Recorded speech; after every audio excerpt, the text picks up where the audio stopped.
Hello, everybody. Welcome to a new episode of the Dissenter. I'm your host, Ricardo Lopes, and today I'm joined by Dr. Colin Wright. He is Eberly Fellow in the Department of Biology at Pennsylvania State University. His research explores the effects of animal personality on collective behavior and colony success. Using a combination of laboratory and field experiments, he tests for relationships between group personality composition, inter-colony differences in collective behavior, and behavioral flexibility, and colony performance.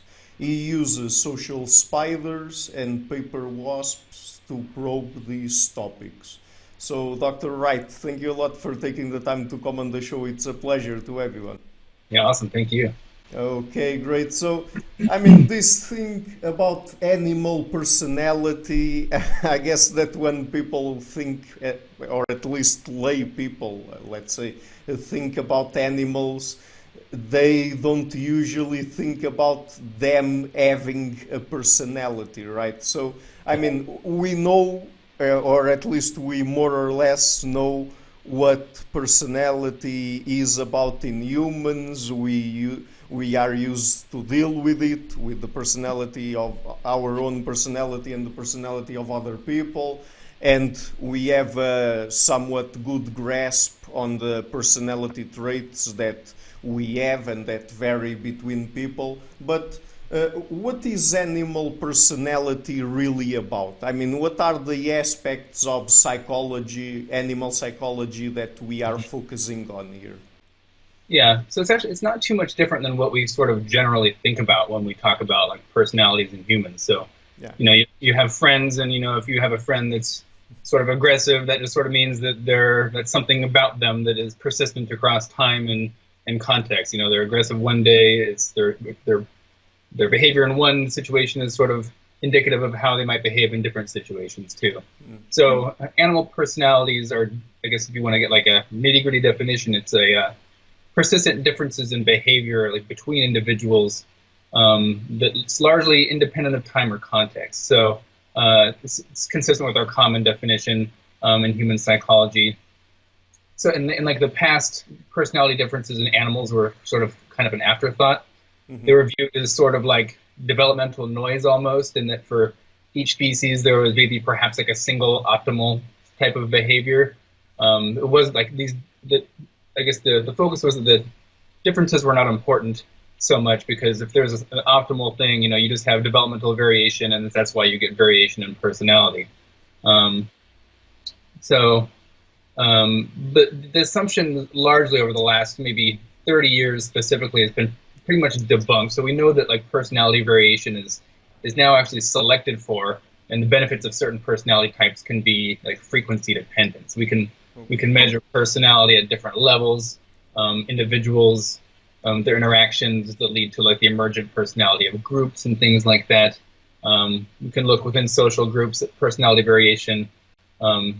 It's often selected for because different personality types, can perform tasks more efficiently or differently than other personality types.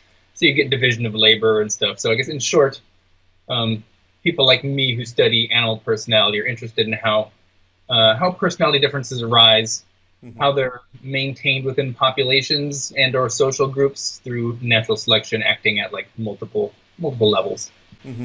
But all of these phenomena that you just mentioned that are associated with animal personality and its variation, does it apply exclusively to the sorts of insects that you study, like social spiders and paper wasps, or are you talking about animals in general? Yeah, so it's partially going to be system specific, but there's sort of broad categories of what we study. So there's different axes. So if you're studying humans, they're sort of like, I think of like a 15 trait thing that's pretty common right now. Sometimes I've seen even more. You can give humans sort of questionnaires, and you can measure their behavior in much more like nuanced ways than you can with animals. And the problem with animals too is that is the personality that I measure in like a spider is that analogous to like a similar type of behavior measuring in an ant or a frog or something? You know, they have their neurological pathways are completely different. They're separated by hundreds of millions of years of evolution. So can we really say that like boldness in this, you know, an ant is the same as the boldness in like a deer or something? So in animals we have sort of distilled down to like fewer axes of behaviors that we can sort of be more or less confident that we can generalize. So we look at things like the axis of like aggressive or docile. So you can like quantify aggressive behavior. Like, is this thing attacking a prod? Is it like, you know, lunging at you? Is it trying to bite you? You know, mouths are pretty ubiquitous across the animal kingdom, and if something's trying to bite you, that's pretty much like the same type of behavior. It's an aggressive behavior. There's also like a axis of boldness and shyness, where a boldness is just like an individual's propensity to engage in sort of like risky types of behavior. So are you remaining active in an environment where there's a lot of predators, or if you detect predators, are you more likely to like hide under a rock? You know, there's a lot of different variation in like how bold individuals are. You can quantify things like how individuals explore their environment or their activity levels. And then when you actually measure groups, there's certain unique types of personality traits of groups. You can look at like division of labor, like how much certain colonies are dividing labor among tasks. You know, foraging radius of a colony can be something that you can measure that can be consistently different between colonies, and then things like group decision making, group learning, things like that. Even to the point where you can look at for any animals that are creating like, you know, termites or something that are creating 3D structures like mounds, or ants that might create like these underground tunnel systems. You can even see how different personality compositions of groups are creating different like three-dimensional structures. So like does the personality composition influence just like the rules that they're going about to build structures, you know, in concert with one another. So there's all kinds of things you can look at both the individual and group level that we can sort of quantify as personality. Mm-hmm. Yeah, it's interesting that you mentioned that perhaps what we are measuring as one aspect of personality in one species might not be exactly the same in another species, at least in terms of manifest behavior. Because one of the things that I wanted to ask you about is, so you focus a lot on behavior to study personality. So, would you say that behavior is a proxy to personality, or that it itself is a part of personality? Because, I mean, you have the behavior, but then you also expect it to be associated with some sort of neurocognitive substrate and also an internal state, right? Yeah. So there is sort of a divide between like who we call just like, is learning like a personality trait? There's some people that would say no. You can kind of quantify it sort of in the same ways if you're looking at like the way colonies are consistently making certain types of differences. Like, is that a personality, or is that just like sort of a collective trait that maybe is independent of personality?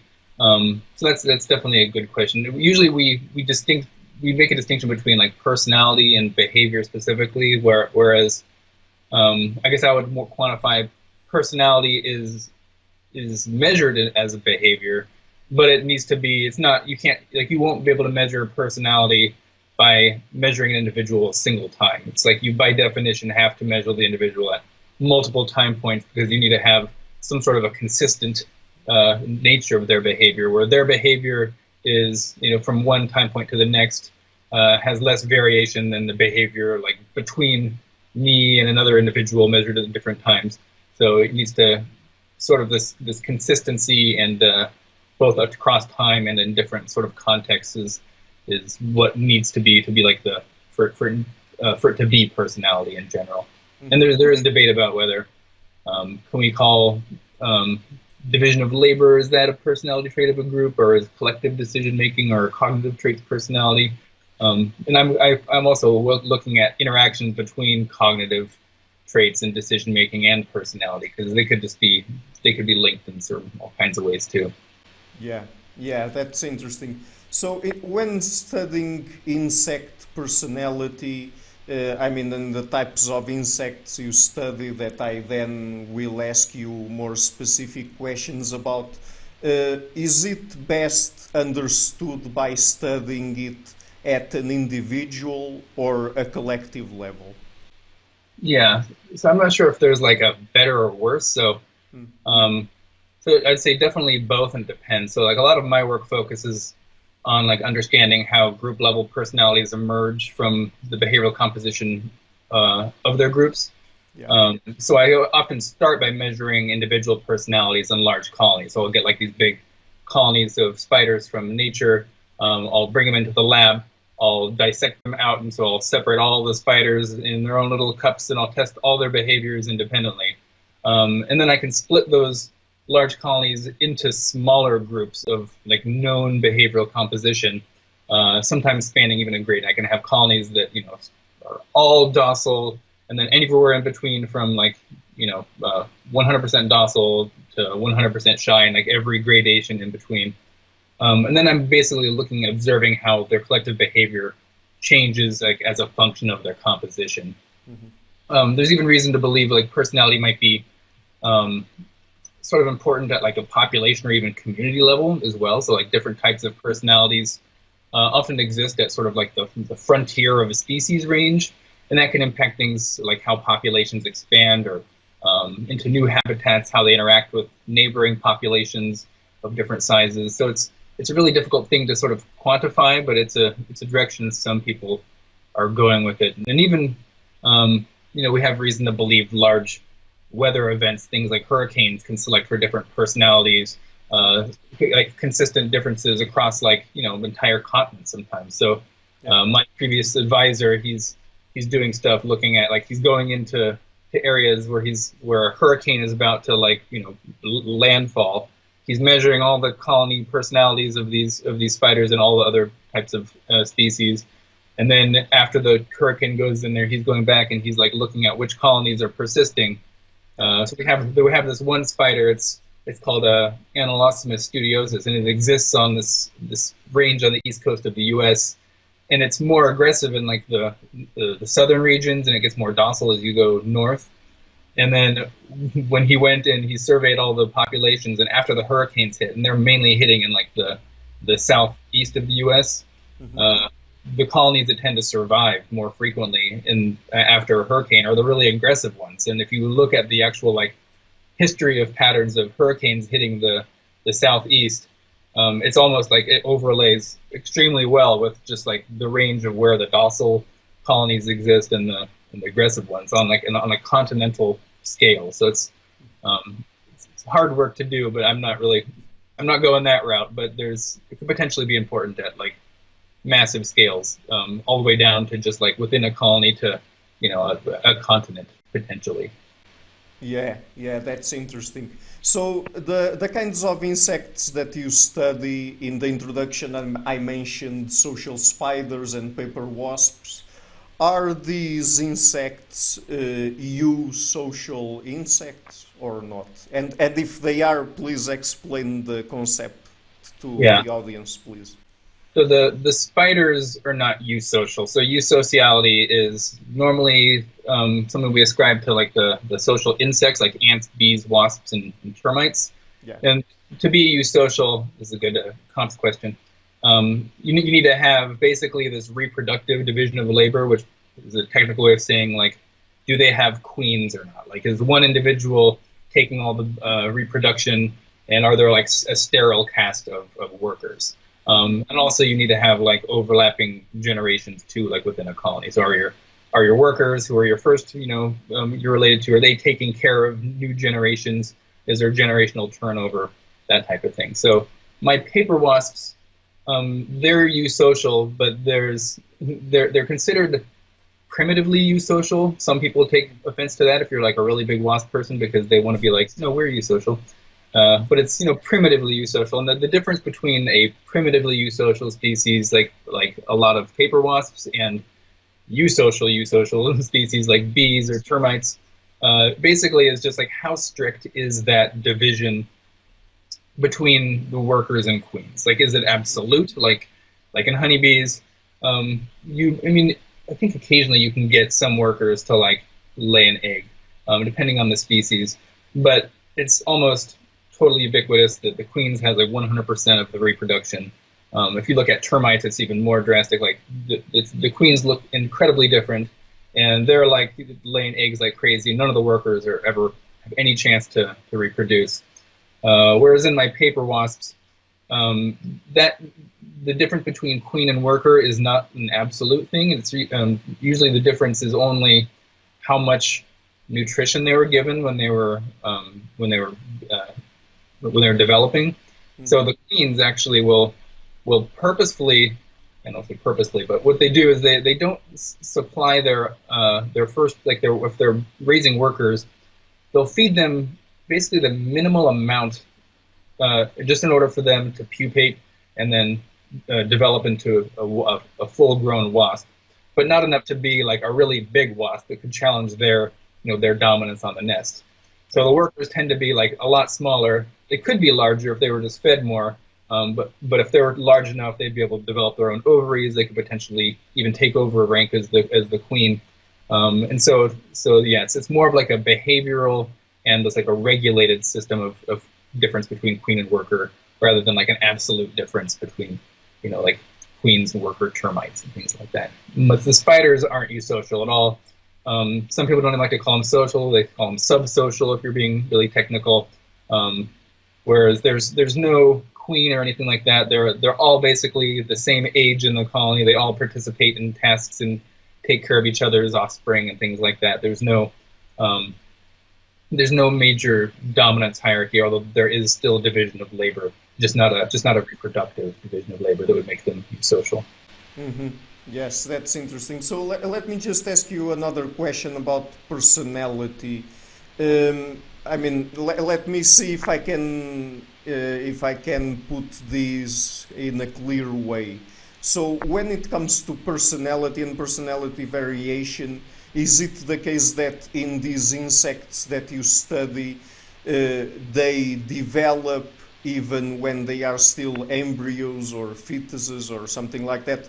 Do they develop in a particular way, in a particular path to become an individual with a particular kind of personality structure, let's say? Or is it that they all have the potential to develop any kind of personality, and then according to the conditions, the social, environmental, ecological conditions they are exposed to, they develop a certain type of personality to fulfill the role in a given niche, for example, that is lacking individuals or something like that? So basically what I'm asking you is if personality in these insects is facultative or not. Yeah, that's definitely a good question, and the answer is, are they facultative? To some degree, yeah. So there's also a component of heritability. So we do know that some of these personality traits are quite heritable within colonies, which suggests they're not completely environmentally determined. There's some tendencies that they're going to exhibit based on just the inheritance they have. And a common thing you see, we see that in our spiders. So in this one species I studied earlier, and when I was in grad school, called Analosmus studiosus, they differ.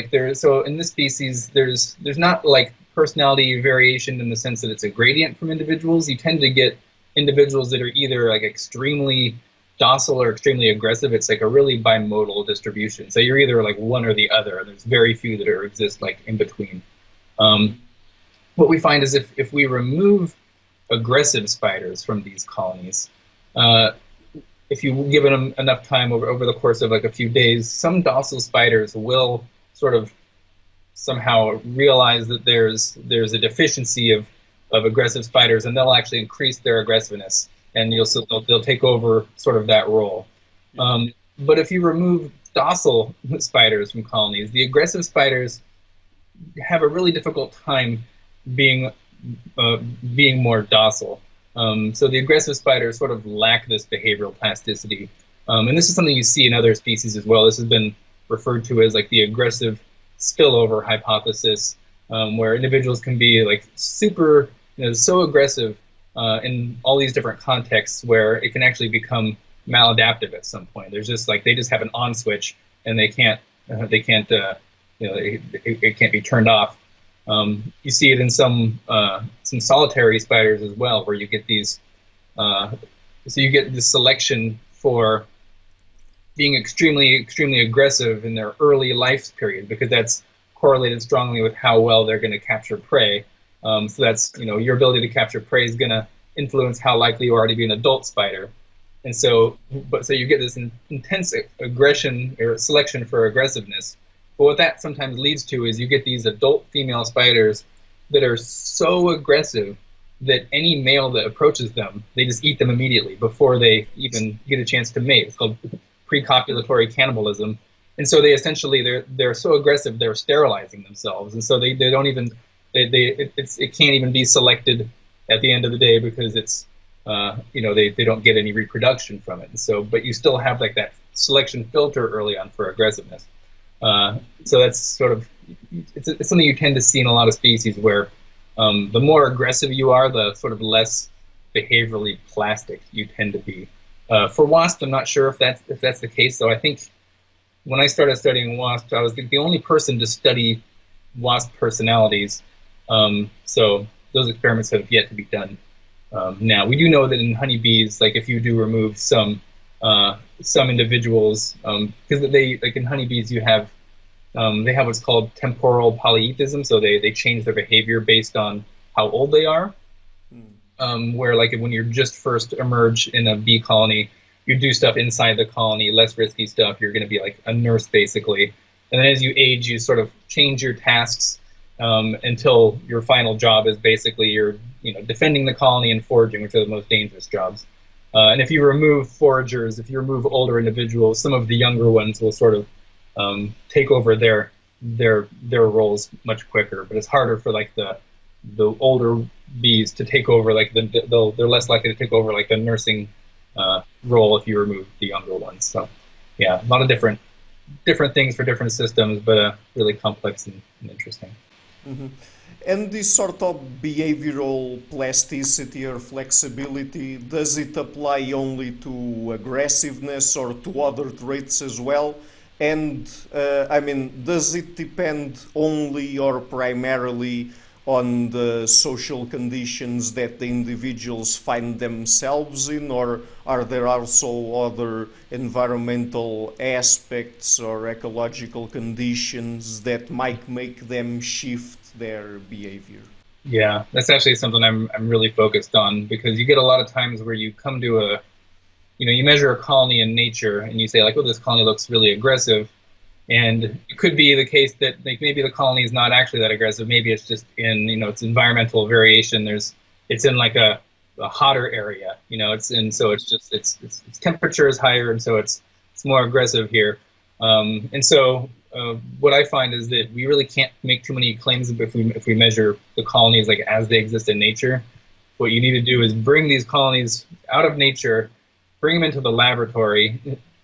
Measure their behavior under like identical conditions, so you can be as sure as possible you're finding something like innate from these colonies that really exists, and then you put them back out in the field if you can, and then measure what they're doing. But some of the work I've been finding now too is that you can get these colonies in the lab that exhibit these big behavioral differences, but if you change an aspect of their environment, like what I specifically look at is how does sort of fear of predation. So if I give them like waft some predator chemical cues to these colonies, does that change like their collective behavior? And it turns out it does big time. So if without predators, you'll see that like colonies of really bold colonies are going to be really aggressive and foraging with a lot of individuals, attacking prey quickly, and the docile ones are going to be much less than all those. But if you just add the cues of predators, not even predators directly, but just like these chemical sense to them, it basically just erases all of the colony level personality differences. You wouldn't be able to distinguish a bold colony from a shy colony if you just if you were to measure them. And when you look at nature, I mean, you don't know if they're receiving predator cues, and so you could be passing up this innate behavioral differences that you wouldn't know actually exist because there's ants on that bush or something.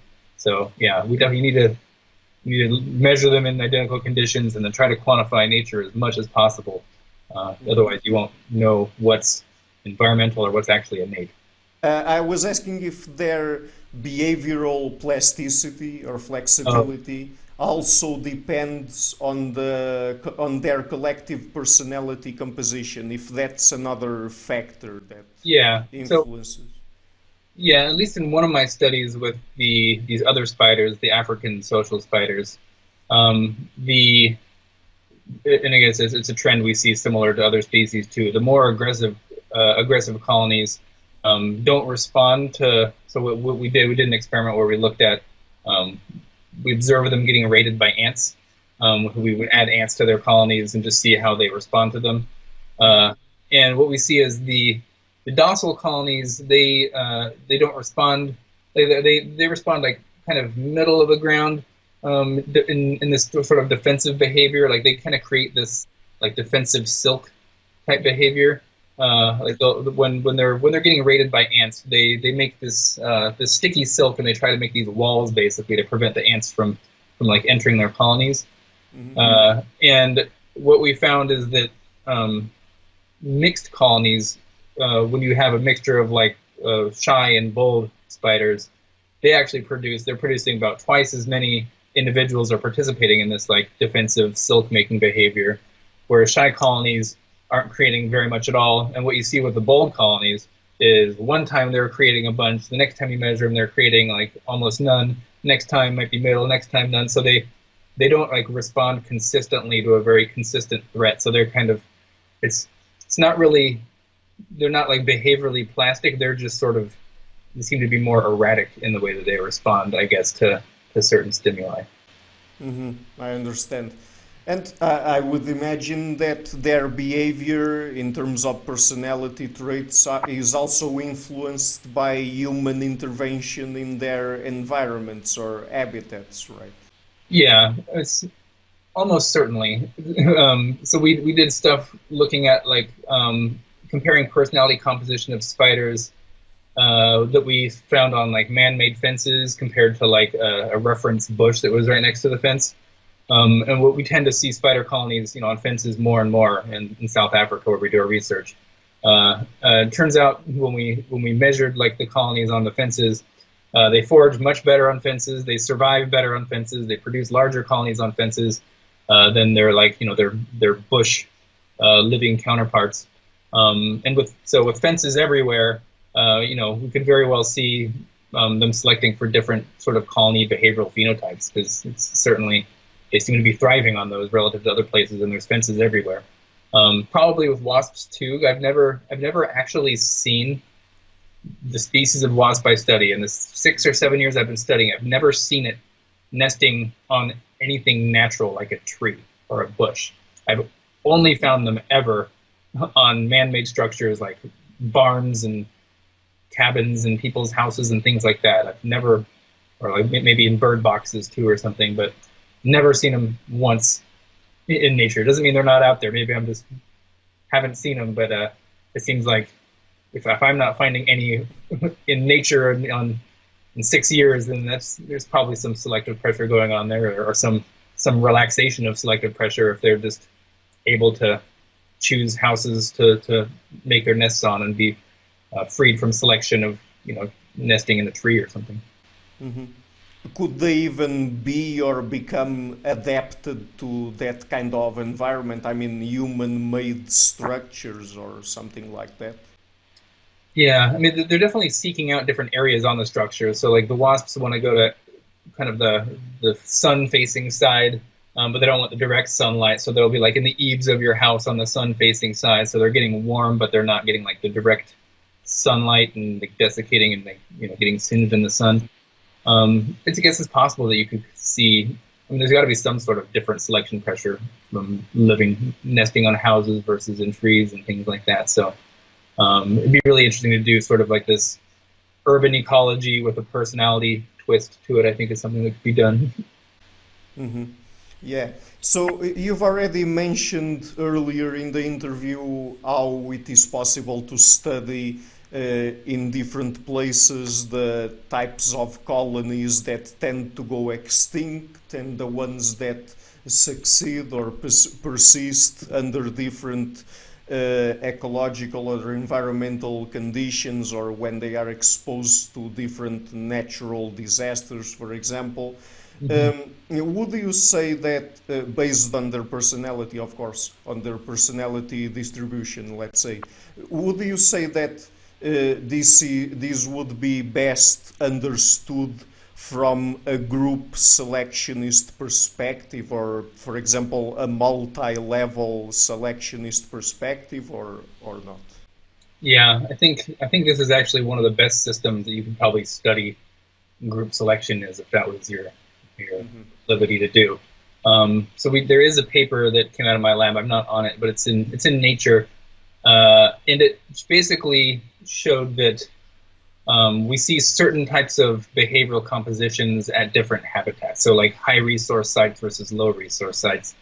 And so the question is like, well, why would that be? So what you do is, if we manipulate the colony compositions at these sites, basically over time, like if we lead them away from their natural compositions and we make artificial colonies in the lab and then we put them back in the field, over a few generations, what you see is the proportions change over time to recreate the composition that was there before.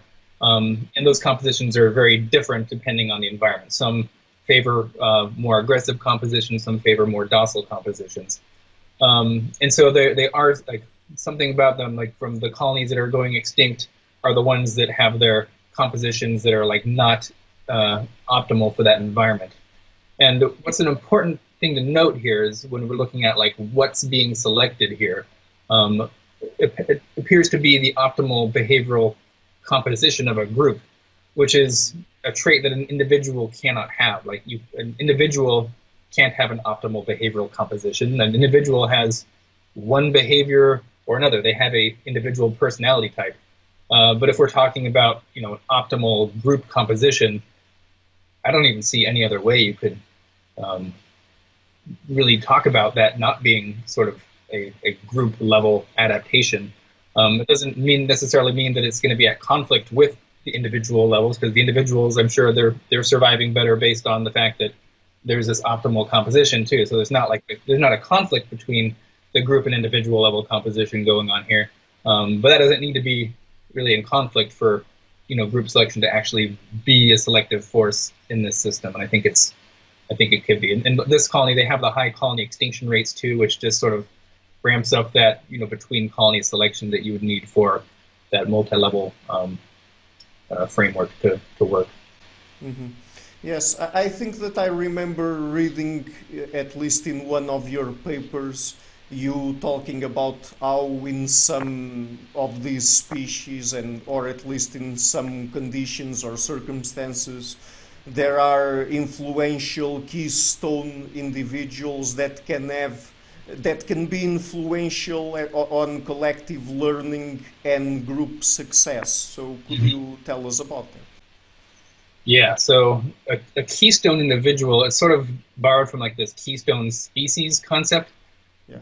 But a keystone individual is basically just defined as, any individual that has like a disproportionate influence on colony dynamics than other individuals of similar abundance. So some people look at like the queens of a colony are a keystone individual because they're obviously more pivotal individual to the colony than just some random worker. If a random worker dies, no biggie, there's plenty of replacements. If the queen dies, like, colony is game over. You can see this in elephants too, where you have certain individuals, the older they get, the more information they have about their environment. They know where all the watering holes were when times were rough, from the last like 20 years or something. And so when you see like a death of one of these like elephant matriarchs, you see that like the entire herd is affected by this, because they're losing the knowledge of what to do in these harsh times. So those are keystone individuals.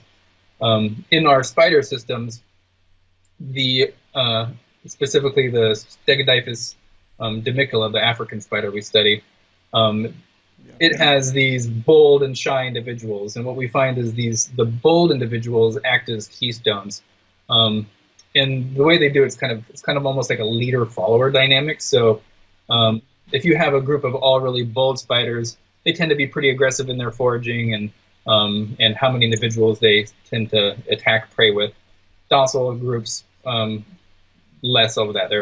They take longer to attack, and when they do, it's with fewer individuals.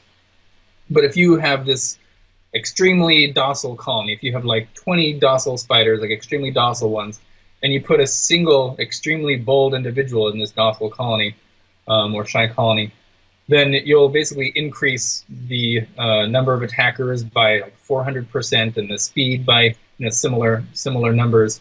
They just sort of have this catalyzing effect. And when you measure the colonies later, you find that the addition of these keystones are somehow catalyzing this like behavioral variation within their group mates that makes them a little bit more bold. And what I find is fascinating too is like the amount to which that they're influencing the degree to which their colony mates are becoming more bold is directly proportional to how bold the keystone is that you put in there. So if you put in like just sort of a middle of the road, not super bold, not super shy, just sort of middle bold, it's going to about have half the influence of an extremely bold spider would be.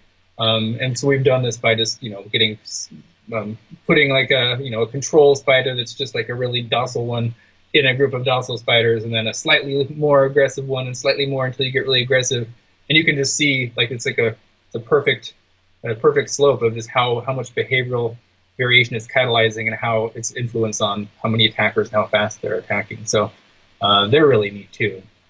You can give the keystones like accurate or like inaccurate information about their environment as well, about the presence of predators and things like that, and it'll change the dynamic of a colony. So it's like an Achilles heel. Like the colonies are so dependent on these leaders that if you give the leaders bad information, they can actually make the colony flourish or perish depending on depending on the information you're feeding these single individuals. Mm-hmm. Yes. So, I mean, we've been talking about these sort of social insects, or some of them are eusocial, as you said, some of them are not. And I mean, in and of itself, it's interesting, but I guess that there are biologists that try to study these kinds of animals because they then want to understand the evolutionary history or trace back the phylogenetic basis of a particular behavioral trait or a particular personality aspect or personality trait and extrapolate to other animals. So is that possible by studying these sorts of insects to extrapolate from them to other social animals, for example, when talking about personality? Yeah, definitely. So almost any social species almost any species that you go looking for personality variation, you tend to find it. And then even more so with social species, because they do benefit from that division of labor within their colonies. And so we see very similar types of division of labor. Like the small details are going to be different, but we see broad trends of I guess similar patterns of what tends to matter. So like our spider colonies have division of labor and it depends on which individuals are helping raise young and things like that. Then you go to spider colonies or ant colonies, and they have division of labor too, often aligned with their personality composition. You have also things in wasps like dominance hierarchies, which are pretty ubiquitous across nature too, in a lot of social systems when individuals are competing for a different rank or something like that.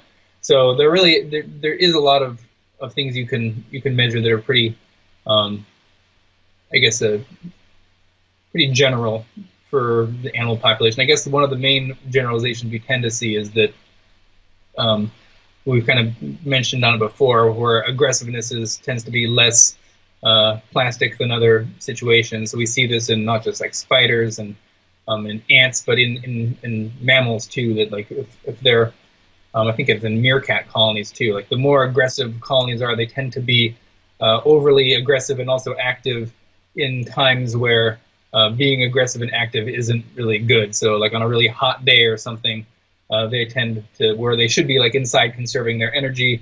Sometimes you get a lot of ant species, they'll just keep on foraging on the hottest days of the summer, and they'll just like suffer massive losses in their in their foragers because they can't seem to regulate it. And so we tend to see this optimal behavioral compositions tends to be like this mixture of behavioral phenotypes, because they can sort of I guess make up for any deficiency within the other type of phenotype. And so we tend to see that like mixed seems to matter. You know, colonies that are of mixed compositions just tend to be like way more flexible to anything the environment wants to throw at it. Mm-hmm. Yeah. So just before we finish the conversation, I would like to ask you about a Quillette essay that you wrote titled "The New Evolution Deniers." I mean, it was very interesting for me to read it. I've already had several different evolutionists on the show. I mean, people like philosophers of biology, evolutionary psychologists and anthropologists and so on.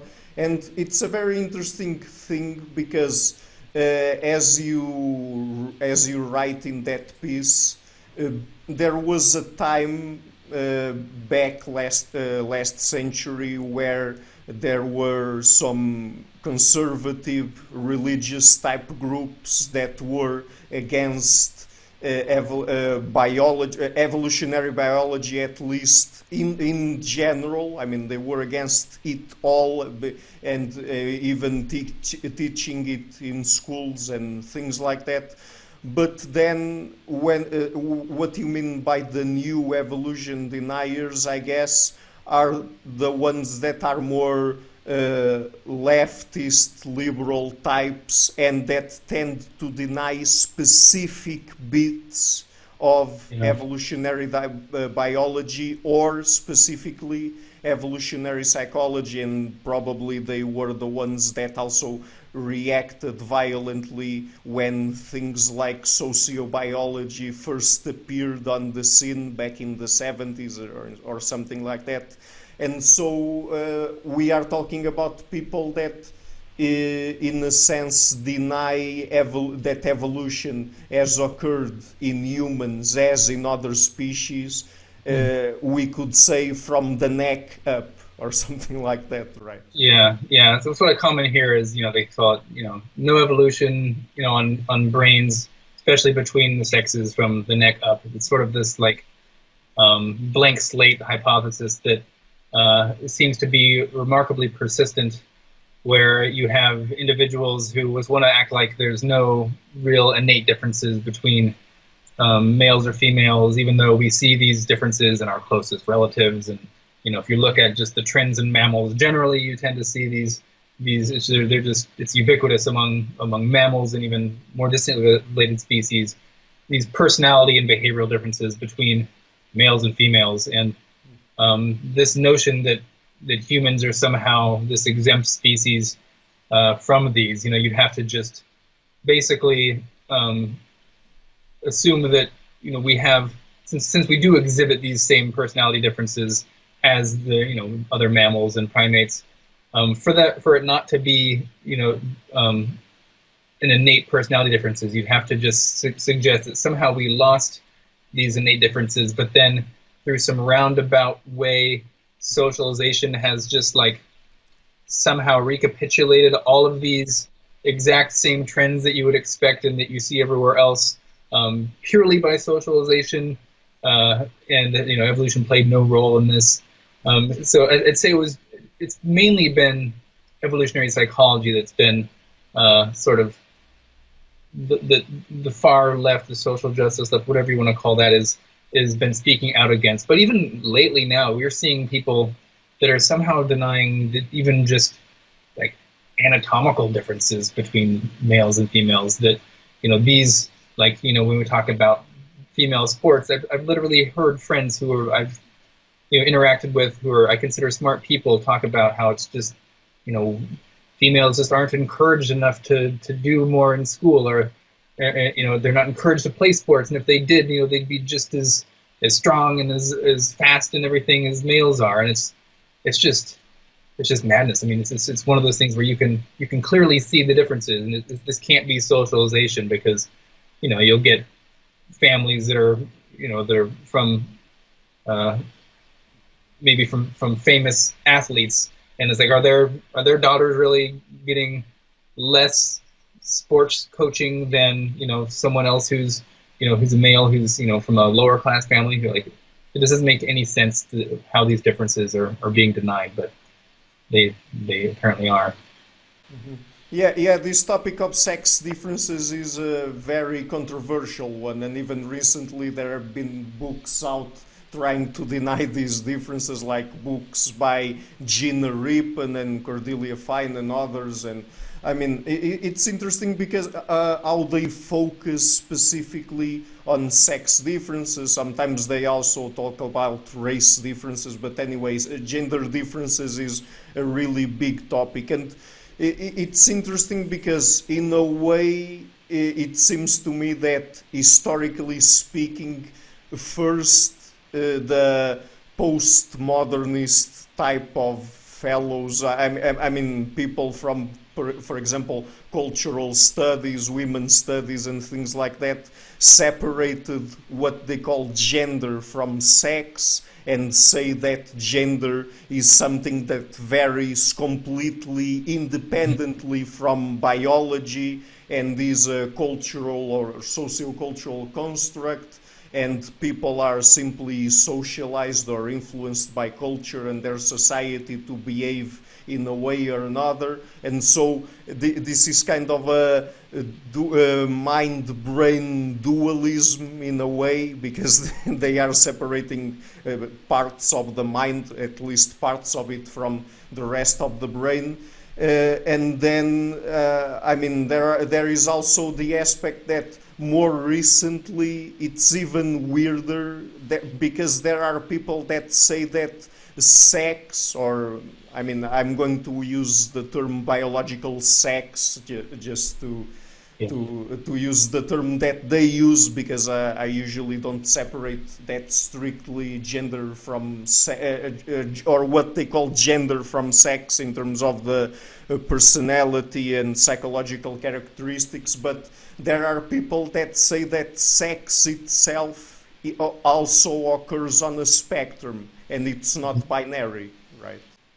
Yeah. So what you touched on a little bit is they used to have this dualism between like sex and gender, and to some degree I was on board with that, to some degree, whereas we can make a distinction between your objective biological sex, which is something that you're just born with, and then but we know that people's brains vary. I don't buy into the whole like a female brain or anything like that. Like, your brain isn't specifically, like, your brain doesn't have a sex, like your hand doesn't have a sex, but there's still differences in like how masculine features can be, and so that there used to be that sort of dualism, and I was sort of on board with. But then we saw like gender morph into just this muddling between sex and gender now, and then now all of a sudden the dualism is like being broken. I feel like they don't even want to have that dualism anymore, where now they're saying that sex itself now is also a spectrum or a social construct, because, and they usually use this reasoning about, you can't pinpoint like a single, a factor, like, is it going to be your genetics, is it your hormone levels, is it, your secondary sex characteristics? They try to say that since there's not one single trait that, a male has that a female doesn't have or something, then these categories of male and female somehow don't exist. Whereas if you actually like plot the individuals, because there are intersex individuals who do have sort of an ambiguous sex. If you're looking at their genitals are ambiguous to some degree, or there's a mismatch between their genetics and their phenotypic sex. But about only one out of about 5,000 individuals is going to be ambiguous. Like the rest of individuals are unambiguously male or female, and to want to put them on a spectrum, this puts us in this murky territory where I could look at another guy and he's got like a thicker beard than me, and it's like, well, are you more male than I am now, or if they act more effeminate than I do, like, or are you less male than me? It makes you want to do, like, this sort of justifies that playground bullying mentality of, that you see where, at least when I was in high school, if you exhibited any sort of like feminine behavior and you're a guy, like your friends are going to make fun of you and they're going to call you a girl or something like that. And under this new paradigm, like, that actually makes sense. Like, you are closer to the girl end of the spectrum if you're acting effeminate now, according to this new like gender ideology and this blurring of the distinction between the sexes. So, I mean, fundamentally, your sex is going to be defined by your primary sex characteristics, your genitals, your ovaries, testes, things like that. Just because not everyone is going to be like neatly or discreetly assignable to one sex or the other, like there are ambiguous cases, but these cases don't negate the fact that when you're male, you're just a male. You're not more or less male than someone else. You're not, if you're female, like you're female, even if you're more butch or more masculine, like you're a masculine female. Like there's no divide there, and we tend to be wanting to just like insist these traits are somehow in conflict with one another. Well, they're not. Mm-hmm. Yeah. They have blurred the distinction between what they used to call gender and sex, and now they also say that sex is non-binary and that basically we don't have any sort of sexual dimorphism or something like that. But there's an even weirder idea that I read somewhere, I can't remember exactly where, but someone was talking about how if we look into our individual cells in our body, for example, if you're a man, that it's not the case that all of your cells will have XY chromosomes at the level of the sex chromosomes, that not all cells will be XY, but some will be XX, and so our cells are sort of mosaic in terms of being male or female. I mean, have you read about that, or can you tell us something about that, if that even makes sense in some way? Or... Yeah. So I think the way that takes place is if you have, I think, two fraternal twins. I think during development they like kind of fuse into one, and so you can get sort of individuals that do have sort of a mosaic of cells in their body. Like they'll have sometimes it's even, you can see it kind of drastic. You can see like lines on their skin where those are taking over one phenotype, and the other part of their skin has the other the other genetic composition. But those individuals, I mean, sometimes those individuals could be classified as intersex, but that's going to be dependent on basically their primary sex characteristics. Like just because my arm, might have a higher proportion of, XX chromosome cells than the rest of my body, that doesn't mean that I'm all of a sudden going to be a female. Doesn't mean that I'm somewhere in between. Like ultimately, at the end of the day, like it's going to be your primary sex characteristics that are going to be determining whether or not you're going to be classified as male or female. And in cases where the mosaicism might come into your genitals and create ambiguity, well, then we could maybe call these individuals, mosaic intersex individuals, and that's not a problem either. It's like intersex is just a very big. It's not one specific thing. It's just a catch-all category for, sex ambiguity, regardless of the cause of that ambiguity. And it's an extremely rare condition, and we can just say this is a rare condition and this person's sex is ambiguous, and then I would probably, dependent on the exact nature of their condition, you can ask questions about whether they should be allowed to play female sports. Do they have internal testes that are like creating high testosterone that's masculinizing them, even though their genitals are deficient, like castor semenya or something, for instance. So we can get into the nuance of these individual cases, but a lot of people just don't want to even get into the nuance. They just want to They want to break the binary completely and then let everyone just identify into whatever category they want to. Whereas like for most people, there's no ambiguity. Like there's no question that I shouldn't compete against females. But for some individuals, they're on the line, and you need to have certain rules, and they need to be enforced. Yeah. And even when it comes to the psychological traits, isn't it the case that the distribution that we get most of the time is what we can call a bimodal distribution between men and women, and not exactly, as they say, a spectrum? Yeah, definitely. It's going to be like people's brains, there's going to be like a stereotypical masculine type of brain that's like, a typical male brain and a typical female brain, that are going to correspond to those different, like, humps on the bimodal spectrum. A good way to think of it too, people are going to be masculine and feminine, and personalities is just like multifaceted. So it's not like you just have one personality. There's many dimensions to personality. So you can be masculine on some things and more feminine on some things. Like I like kitties a lot, and I think they're really cute, but I also like enjoy drinking whiskey, which I guess is more of a masculine trait or something. So I've been told. But so a thing that I like to look at, and it's this guy named Kevin Mitchell, who's a genetic neuroscientist, or I think I might be messing that up.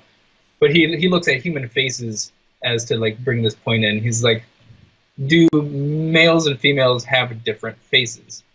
Well, I mean, if most people, if you were to give them a picture and take the hair back and no makeup, and if they're even clean shaven, so you can't see like 5 o'clock shadow or whatever, they'd be able to. I think we can classify male and female faces with like just at a glance with over 95% accuracy.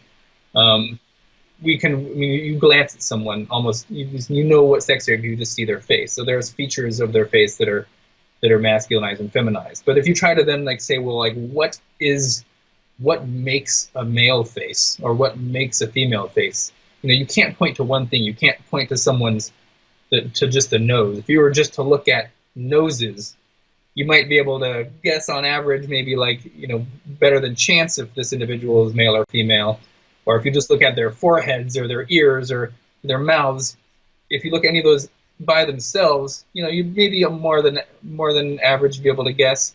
But the thing is, like, there's no single trait that's defining, but your hormones, your development that are resulting from your sex, they're going to influence all of those traits in certain correlated ways, where males are going to have the jaws, that maybe like the thinner lips, those more deep set eyes. Doesn't mean you can't get a female with deep set eyes or the same type of jaw structure.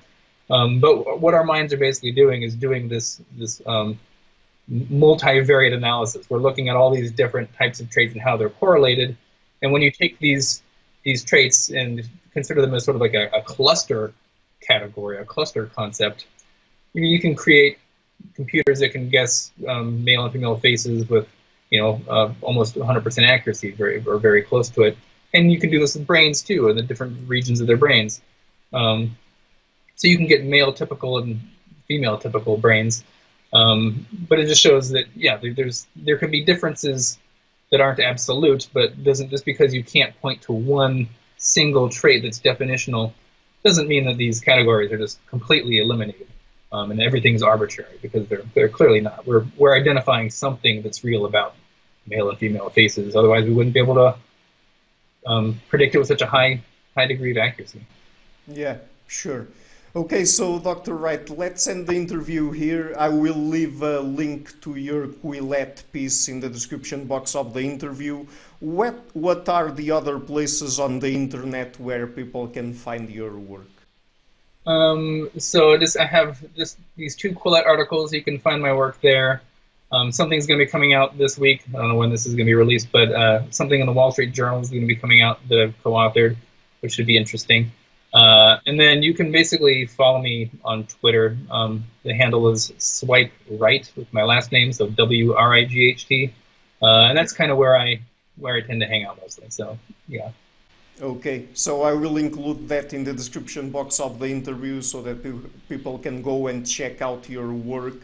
And again, thank you for taking the time to come on the show, and it was a real pleasure to have you and to talk to you. Yeah, awesome. I had a great time. Thank you.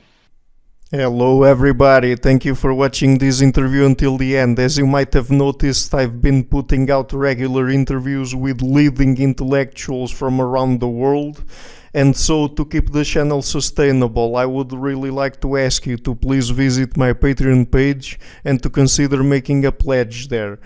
Otherwise, and if you like what I'm doing, please share it, leave a like and hit the subscription button. You can also support me via PayPal. I would also like to give a huge thank you to my patrons, Karen Litska, Anne Blanchett, Pererga Larsen, Lau Guerrero, Chantal Gilinas, Francis Ford, Hans Fredrik Sunda, Brian Rivera, Sérgio Condriano, Janne Henninen, Ricardo Vladimiro, Craig Healy, Adam Castle, Vega Guidi, Olaf Alex, Jonathan Wiesel, David Diaz, Anian Kata, Jacob Klinkby, Matthew Whittingbird, Arno Wolf, Tim Hollesy, Henrik Alenius, John Connors, Doctors Jerry Mueller, Herbert Gintis, Rutger Voss, and Bo Weingart. My 4 producers, Izar Webbe, Rosie, Jim Frank, and Lucas Stafiniak, and my executive producer, Michel Ruzieski. Thank you for all.